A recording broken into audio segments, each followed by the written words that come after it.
Le musée de la Résistance et de la Déportation rouvre ses portes à la citadelle de Besançon et on conclut cette série avec Aurélie Cousin. Bonjour. Bonjour. Chargée de collection au musée de la Résistance et de la Déportation. Toute la semaine, vous nous avez présenté certains des objets qu'on peut retrouver dans les collections de ce musée totalement repensé, totalement modernisé. Pour ce dernier épisode, vous m'avez emmené devant un porte-photo.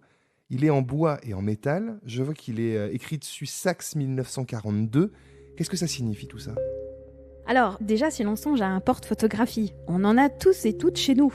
Pour certains, les photos sont le soutien indispensable pour se remémorer le visage des siens. Et c'est ce dont avait sans doute bien besoin Jean-Georges René Brindel, né en 1910, prisonnier de guerre au Stalag 4A en Saxe, pour garder le lien avec sa famille. Il est assigné à l'atelier de fabrication de wagons, et c'est là qu'il confectionne au moins 2 objets en bois, 2 porte-photographies. Quelles sont les photographies qu'il met à l'intérieur de ces porte-photos ? Alors, dans le premier, qui est en forme de 2 cœurs tenus par un cadenas, qui a été récupéré par sa famille, il témoigne de son mariage en 1933 avec la photo de son épouse et de son amour pour elle. L'autre, qui est aussi en bois, qui est au bord doux et arrondi, qui est juste devant vous, gravé Saxe 1942, est quant à lui fait pour être posé sur un meuble. Et il est réalisé cette fois pour glisser les photos de ses enfants, Anne-Marie et Pierre, dans un cadre en métal en forme de cœur. Pierre, alors âgé de moins de 2 ans, est trop jeune pour se souvenir de ce père au moment de sa captivité. La photo, au contraire, représente pour lui le fantôme d'un passé qu'il n'a pas connu.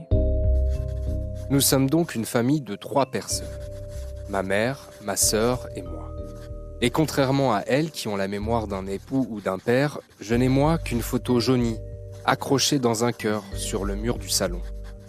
Je regardais souvent cette image, attendant un signe, un sourire qui ne venait pas.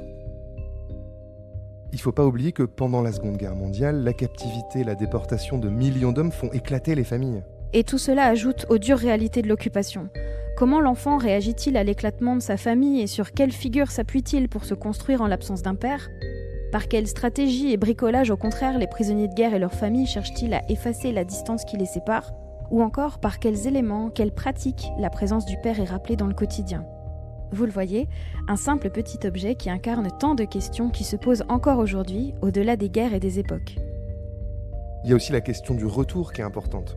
Georges Brindel est rapatrié en train sanitaire. Pierre, qui a confié cet objet familial au musée, a aussi témoigné de la rencontre avec ce père.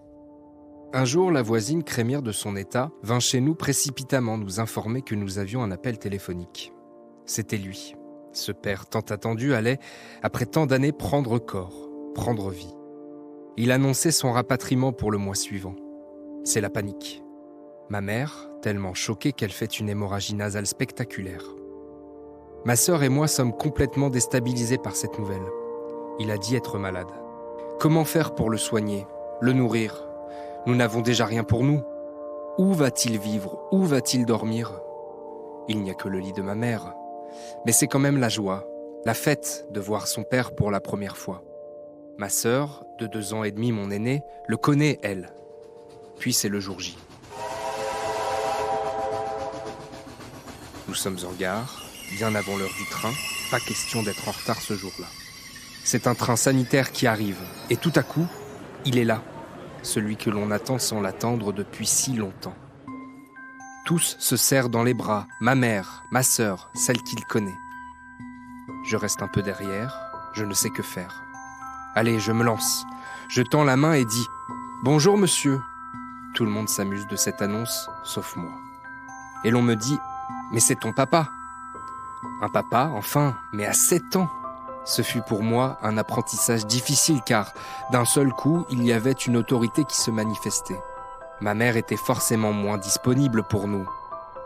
Et puis, il faut le dire, depuis toutes ces années, nous nous étions organisés une vie à 3 et maintenant, nous allons, et pour longtemps, être 4.